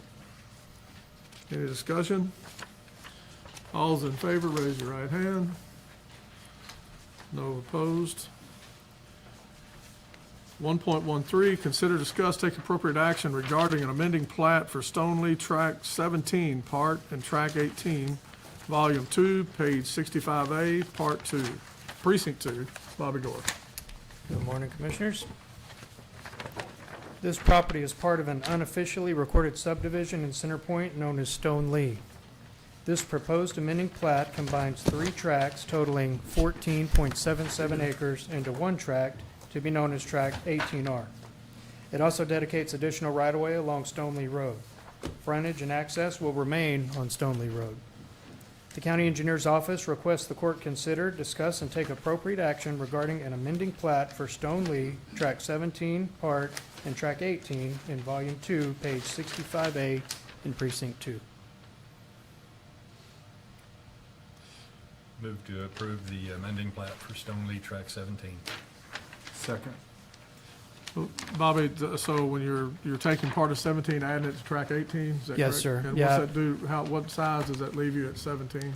It's somewhere around 5 acres, and these have been divided for a long, long time. Currently has a well on it? Yeah, it's been that way for, again, for a long time. It's considered grandfathered at this point, especially since it's unofficial. Yeah, but it currently has a well on that 17, though? As far as I know, So I believe it they don't have to go does. back and fight with Headwaters later on that? That's right, yeah. Okay, And they've already It's got approved it Headwaters as approval. it is as well. right. Headwaters did so. Yeah, but they may not see that all the time. We should. Okay, all right. Any more questions, discussion? All right, all those in favor, raise your hand. Opposed, being none. Thank you all. 1.14, consider, discuss, and take appropriate action to approve the reclassification of Corrections Commissary Officer position to Commissary and Detention Technology Coordinator. This upgrade includes a revised job description, expanded responsibilities, and a pay grade adjustment from 18.5 to 21.5. Captain Waldrop. Yeah, this position recently came open at the sheriff's office. The sheriff felt, due to the nature of this position, in order to promote and or attract the right person for this job, that it needed a salary increase. We do have salary savings in that salary line item to pay for the adjustment. This position is extremely important because it carries 2 main responsibilities. One, it maintains the current jail control system, which the sheriff has briefed y'all on that is at its end of life. So it's very important that we have the right person in that position. Plus, it also carries great fiscal responsibility, because I think as Tanya presented the audit at the last Commissioners Court, the commissary accounts is an auditable account that has to be reported to the jail commission every year. So with this in mind, we just want to make sure we have the best person we can put in this position. Right. I Move make for a approval. second. So Jason, is this the same person will handle it and they're just going to get a pay grade adjustment, or are you putting a new person in this position? The position recently became vacant, so it's a vacant position at the moment. Recruiting someone else. From within. They've got somebody already in that position that's capable of handling this. Is Yes. that correct? Yeah, they lost an employee that was primary care for a lot of this commissary and that system. The system is becoming obsolete, that we will have to address in the budget, and they need somebody that can work on it currently. Yeah, I'm just trying to understand why this wasn't brought up in the previous budget. That's because it was just opened? Yes, it very recently became Okay. open. Because I'm like, I should remember this. Yeah, Especially a because- commissary officer, which is a strange title, but. So, yeah, what had got discussed was that the control system that became outdated, you know, that it was that excessive one expense we had in the jail that was very expensive. Uh-huh. So The since current, the the current video and control module system that controls basically the brains of the jail, this thing we're trying to get replaced because it's grandfathered out. It's end of life. So, and he maintained a lot of that system, the previous employee. So since the system is outdated and giving us problems, do you have money in the budget to do something about it? The system? Yes, we're working on that. That was a request made by the sheriff initially. If y'all approve it, they will. Yeah. If you Well, don't, then we're gonna I be just- sending other I don't recall prisoners. whether it was proposed in the workshop. It was. If It was, yeah. That's what I want to know. Yeah. The panel was. Thank you. Yeah. This is new to me, and I understand why now. This position came vacant after the sheriff made his budget presentation. Yes, sir. It's very recent. Yeah. Any more discussion? Move to approve. Did it? You already got that? No, got that? Yeah, all those in favor, raise your hand. 4-0, none opposed. Okay. Consider, discuss, and take appropriate action to accept the bid responses for RFQs, the request for qualifications for real estate brokerage services.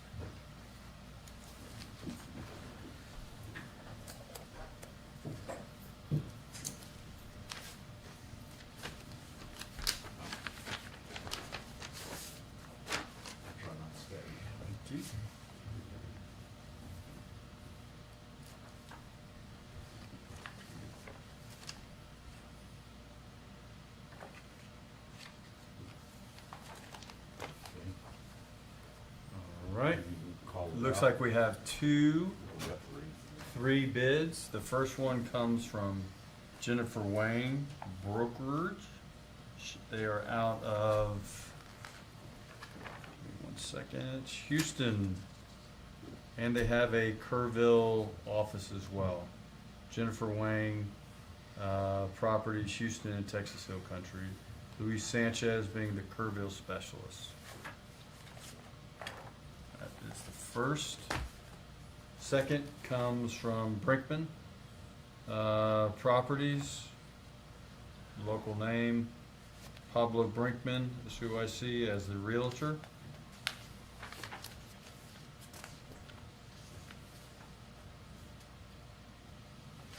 And then the third comes from, hopefully I pronounced this right, I always wonder because I see the sign, 4A, F-O-R-E. 4, thank you.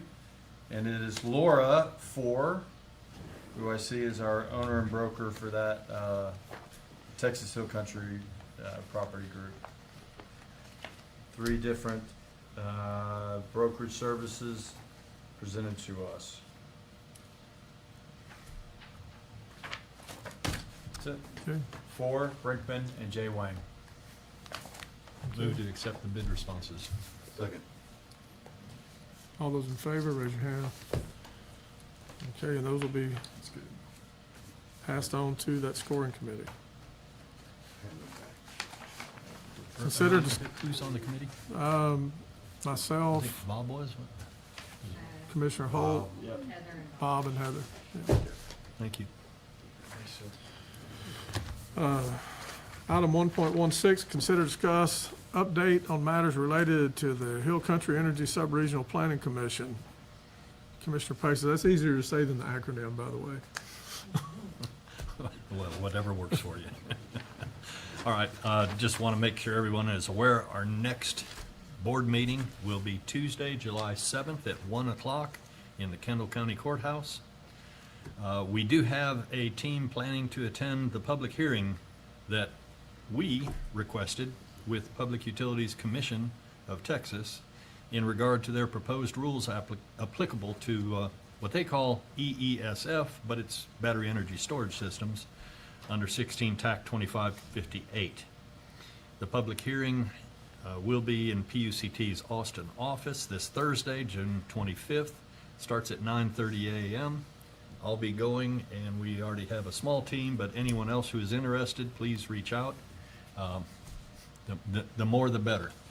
So we're still looking for additional personnel to go up, and we will have comments prepared for anybody who wants to go, or you can make your own comments and tell PUCT what you think about it. There's all sorts of reasons to oppose battery energy storage, but in particular of concern is the way they've crafted the rules. They will guarantee a rate of return for the best developers that all ratepayers will be funding for something that we don't actually need. So it's just rubbing salt in an open wound, I guess. But There's a lot of other reasons why we want to oppose it, and for example, you can read the letter that was sent to the PUCT requesting a public hearing. That is available on our website. Now I have to use the acronym. www.hcesrpc, and you'll see if you go to the correspondence page, it's the most recent letter that's out there, and it lists 21 reasons why we're opposed to EESF, or again, that's the same as battery energy storage. And then it gets into very specific recommendations or comments about the regulations that have been proposed, which they asked for comments on. So it's probably a 9-page document, I believe. But have a look if you have any interest. Let's see. I invite S. Volta. They've been having individual meetings with folks, but they are the developer for the East-West BES, planning to install one of these facilities in Mountain Home. I invite them to attend our board meeting on the 7th of July. And, Rich, if I can interrupt, speaking of that, I dropped the ball earlier. I meant to mention the town hall this Wednesday at Mountain Home VFD at 5 o'clock. Rich will be speaking, and a lot of people, I've been getting a lot of calls, Rich, recently that people are just now finding out about it. Yeah. We've been, how long, 2 years we've been talking about this? Basically, that's right. And people are just now, Hurts our feelings. yeah, they said, you know, what are you gonna do to stop it? I guess said, they "You're don't. late to the I party." guess they don't tune in. And to I've the heard him commissioners' tell people court that too, by the way, with those words, you're late to the party. Well, it's never too late, and I look forward to the Right. meeting. I was going to mention it myself, Good, but thank you okay. for doing it. You know, Kerry Short, I think, is the organizer there and working closely with the fire department, in particular Brian Alexander. And the whole community is concerned. I'm sure not anyone wants to see this happen. So haven't found one yet. No, we'll have a good discussion about, you know, what's coming and what can be done. If not stop them, at least to make sure that they are as safe as possible under all of the various safety codes and fire codes and standards. So hopefully that'll be a good meeting. It's I believe it's open to the public. Of course.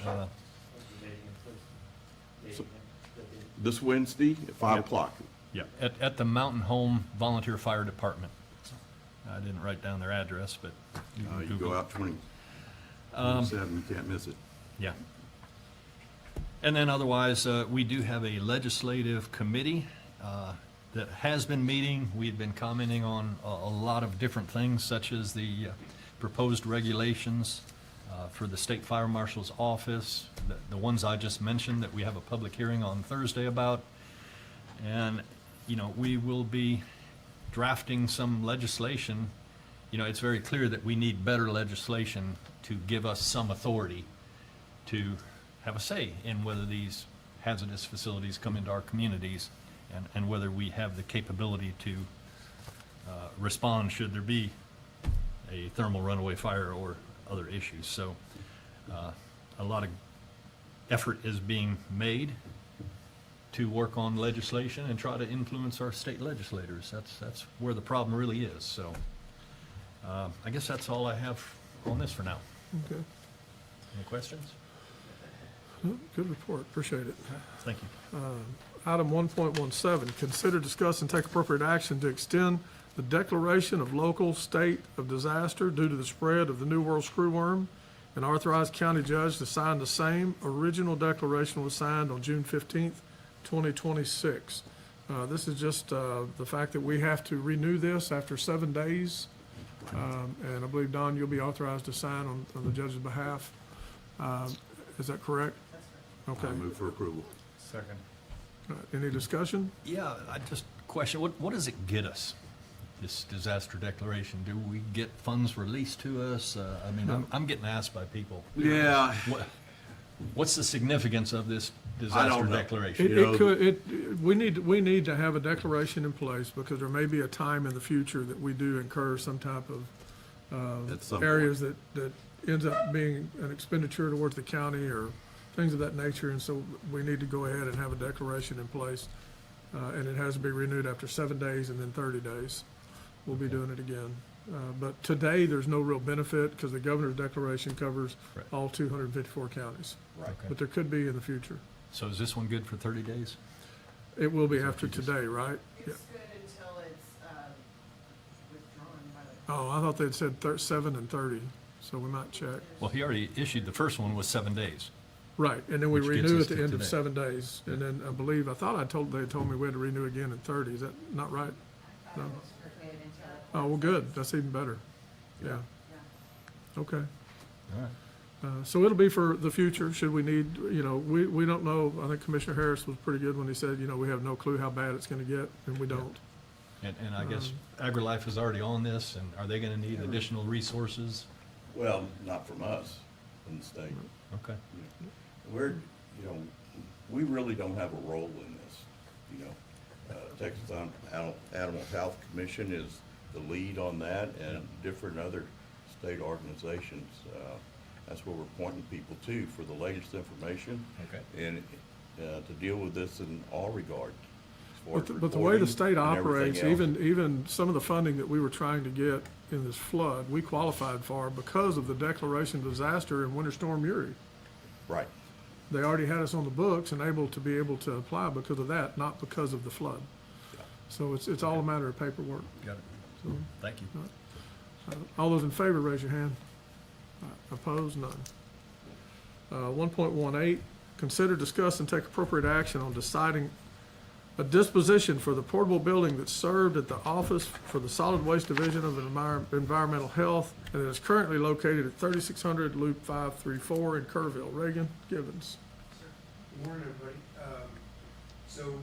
Basically just came here to figure out if that building that our offices were in, which I think you're all familiar with, it's the brown building, kind of to the left of the building if you're looking at it from the street. That was purchased, I guess, probably about 4 years ago now, finished out inside by our maintenance department. It's in great shape. Just didn't know if you guys are wanting to sell that with the property, or Commissioner Harris may have some input on that. Yeah, Reagan and I visited out there last week, as well as Commissioner-elect Bubba Walters, and we need to get everything portable off there. There's a lot of really good portable panels for large animals that we're going to be removing with maintenance here soon. But the portable building needs to be moved as well, and it's, like I said, it's probably worth more to us than what we could get for it. And Reagan, were you able to check on with the person you knew as far as moving? Or? I didn't get a response yet, but I don't know what the fee will be. I mean, we just moved one portable building it was a 20 by 10. It was $500 to move it from there to the new facility.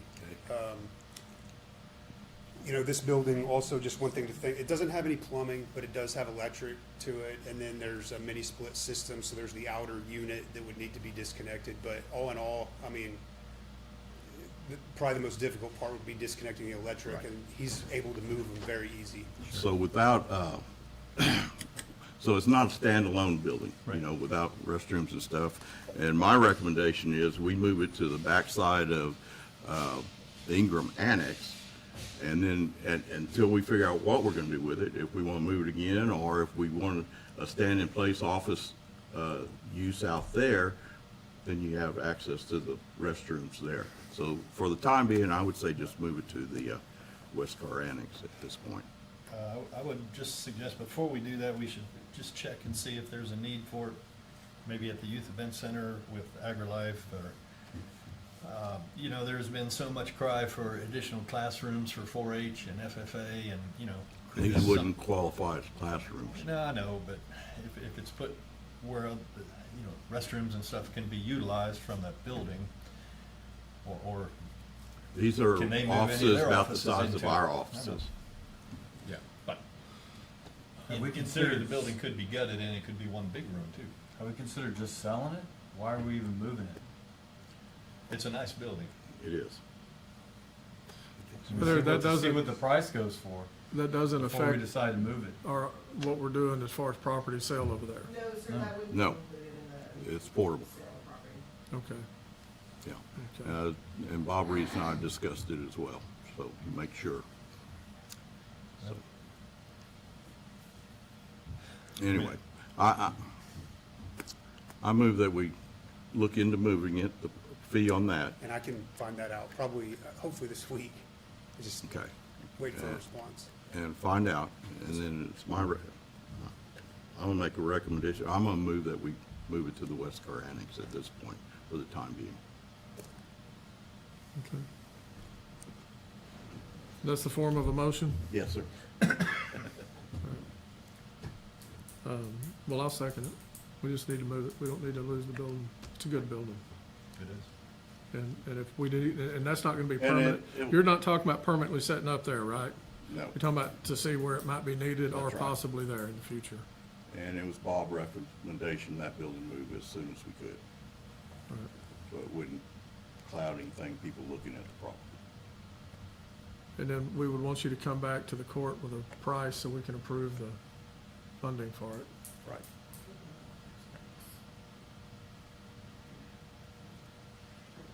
Any more discussion?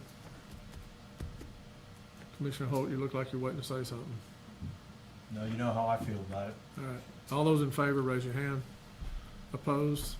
All right, 3-1. 119, consider, discuss, and take appropriate action to accept donations to Kerr County Animal Control totaling $70 for the month of May 2026. Yes, sir, these are our money donations for May. Move to approve. Second. Discussion? All those in favor, raise your hand. Approved. We're gonna skip around a little bit here. We're gonna go to 1.21. That's an addendum that y'all should have. Yep. It's gonna be consider, discuss, and take appropriate action to approve a contract between Kerr County and Everbridge Public Safety Communications. This agreement would replace OnSolve, that's code red, as Kerr County's emergency notification services for the county judge to sign the same. Yes, I believe the sheriff and them has discussed this with y'all at previous commissioners' court meetings about the replacement of our code red system. This is the contract to do that. It's a multi-year contract, and the good thing about this contract that we haven't seen in previous contracts is it's locked in for several years. So most contracts we get nowadays are 1 year, and they're gonna add 4 to 5% every year, but this one's locked in up to 5 years. And it's a much less expensive service than what code red is. I move for approval. I'll second. But expand on, this I understand has greater capabilities than Code Red did. Can you tell us a little bit about that? We were hoping to have the Everbridge representative do like a little brief overview. He will in But July. He will in July. Yeah. We're putting the cart before the horse on this, but there's reasons. Yeah. Yeah, there are some features that prove to be superior that Everbridge offers versus Everbridge. One of which, in light of the screwworm epidemic, I feel like that's the correct word for that. There's a feature that we'd like to implement using texting, like text screwworm to a specific number to get information. It just provides a better way to provide situational awareness for the county. And there are other features that would prove for other notifications. It does similar things that Code Red does as far as texting, emailing, calling. There are other features where we could print out QR codes to put for at RV parks or anywhere that we would want to have people subscribe to the system. And it could provide for temporary subscriptions as well, with the option for long-term subscriptions. But So how soon will this go live? So, do you mind if I answer some of that? So Yes, sir. our code red is good until February. Right. This gives us a transition period at no cost until the new budget year starts in October. And they're willing to do this at no cost. Right. So that we can go ahead and take advantage of these features that they have, like this app and several other features that we need today. And so they're willing to just give us almost like a trial version of it, free of charge until the new contract goes into effect in October. And that gives the y'all time then to transition everything from one system to the next. And we have to do a public information campaign, because don't Yes. people have to sign up for this? They Kind will. of like So, I Code mean, Red? with the transition of being February 27th, when Code Red would go out of effect, it gives us a very Yep. good period for marketing and get people to subscribe A lot and of all that time. stuff. It gives us a good amount of time for that.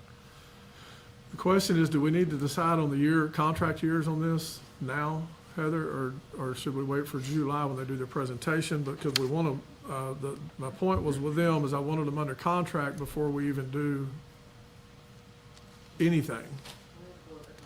It has the dates in there. Yes. Yes. You have to include them to execute it. Need to what? Include dates in there to execute the Okay. contract. So what are y'all recommending for the contract? Well, 3 if you year, look- 4 If you year? look at the contract the way it sits now, of course, we get the free coverage till October 26th. Then after that, it does state 3 more years at the same price within the contract with the option of 2 more years. So it gives you 5 years of a locked-in price. Okay. So what's your concern? When to sign it, or? No, to, whether or not we needed to go ahead and initiate the contract as is for the 3 year, with the 2 year option. Yes, I would. Yeah. Right, okay. And then they will come in July, they'll be on the agenda to come in and give you all a full-blown picture of all of their services. We're in a position, we don't have any choice but transition. Yes. It's not a question of, do we want to, we don't have any choice. Right. So the idea is we're gonna approve this and we're gonna execute the contract before they come in July, which I'm good with. Right, We, Yeah. The sooner do we have a we- motion? we do, we have a That's what I motion and a thought. Okay. second. Now, they do provide the same service for the state, for Tatum, for Bear County. I don't remember where all else around us, but they are the system that all of most of our partners are using currently. And I like the cost savings. And the cost savings is tremendous. Good. Any more questions? Ms. Wells? All right. All those in favor, raise your hand. Opposed, none. All right, thank you, gentlemen. We will be coming back later for this other one. Let's go ahead and get through the approval agenda and get this stuff done. 2.1, budget amendments. Yes, you have 7 budget amendments in front of you.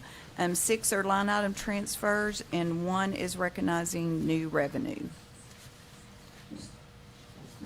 I move for approval. Second. All those in favor, raise your hand.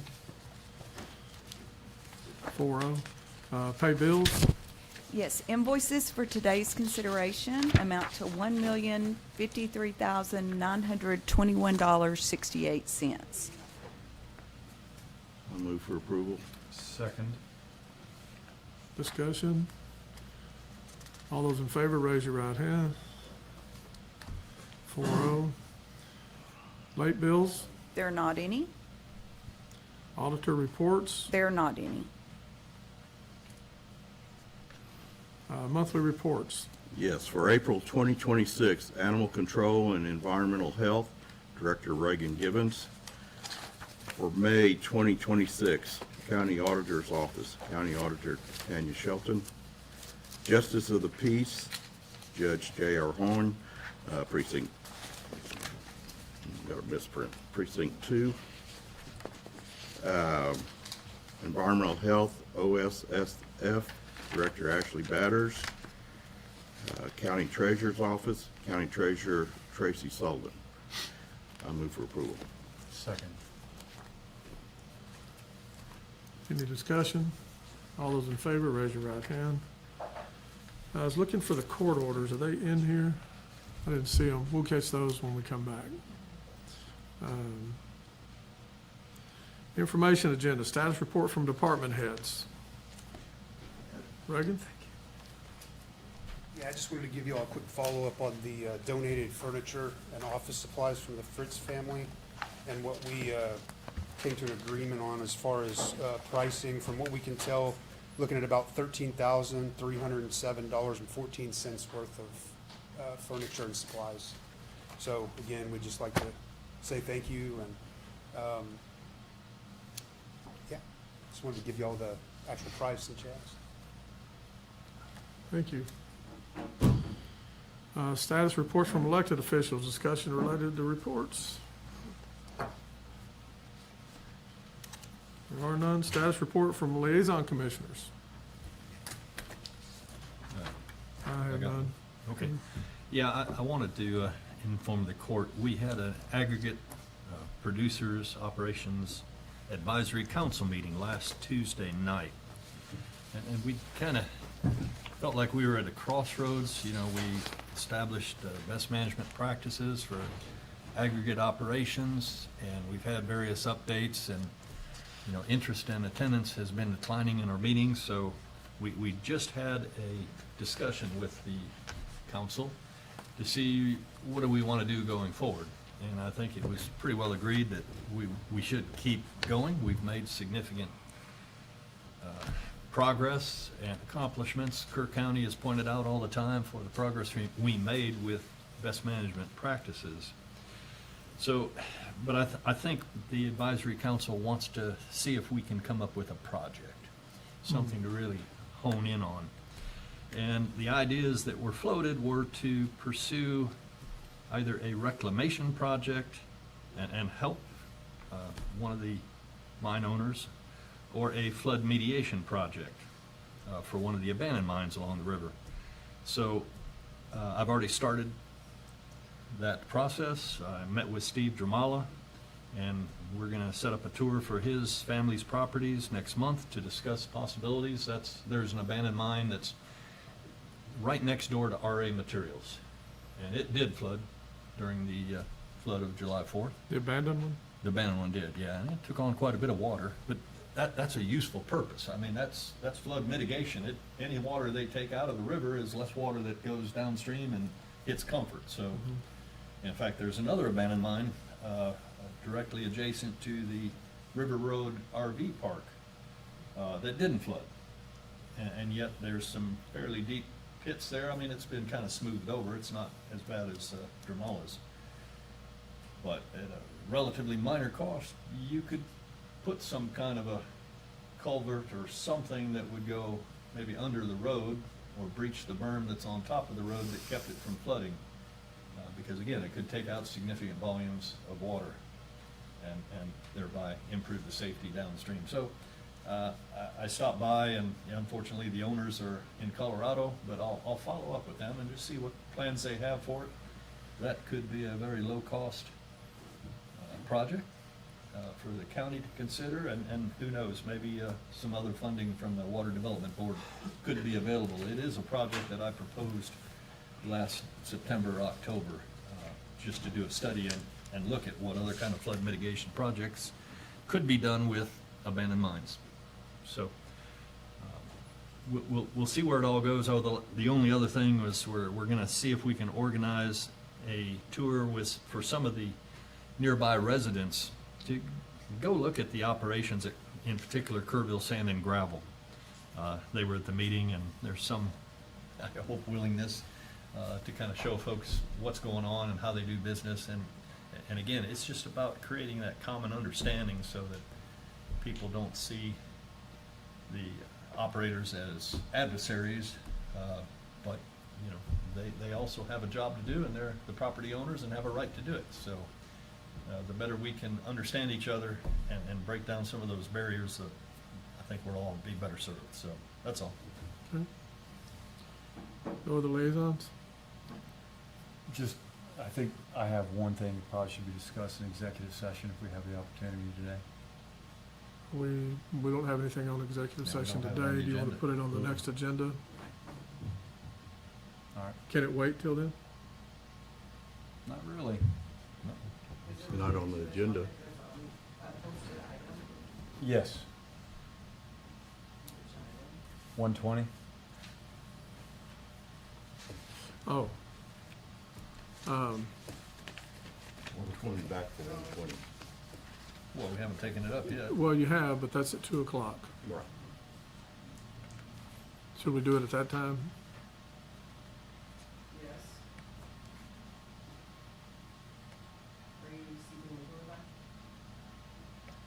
Sure, go ahead.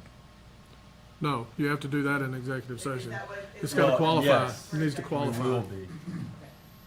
Okay. So do you want to call executive session now, or do you want to wait till? Either way is fine. That's fine with me either way. And that's why I said do it now. Yeah.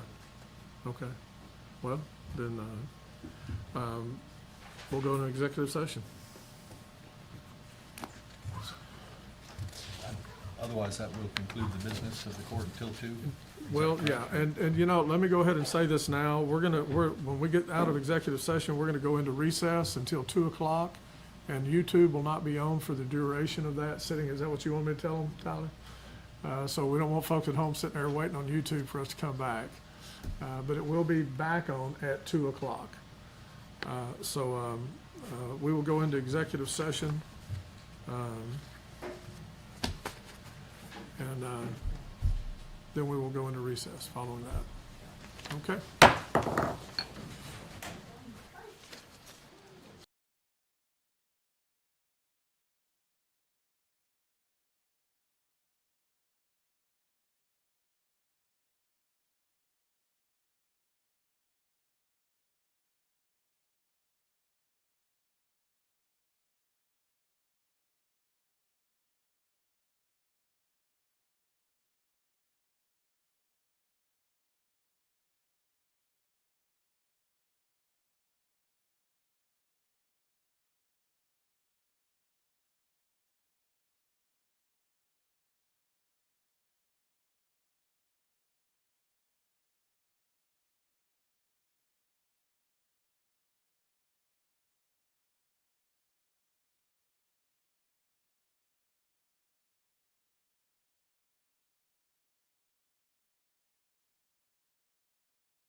We are back in session, and we will now go into recess until 2 p.m. Thank you. Very good. Thank you, Tyler. Sorry.